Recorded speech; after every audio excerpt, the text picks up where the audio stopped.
In front of me is Samsung Galaxy Z Flip 7 and today I would like to show you how you can set up face unlock.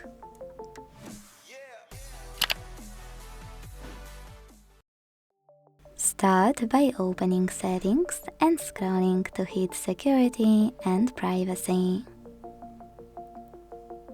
Select lock screen.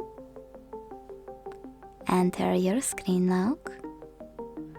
And tap on face recognition under Biometrics. Now hit continue.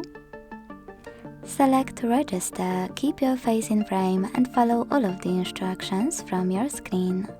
Wait for 100% mark.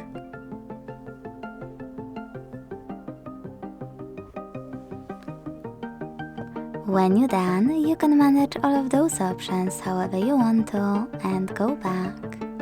So now, when I switch off my screen and turn it back on, I can see that face unlock is working properly. Thanks so much for watching. If you enjoyed this video, don't forget to leave a like, comment and subscribe. Bye!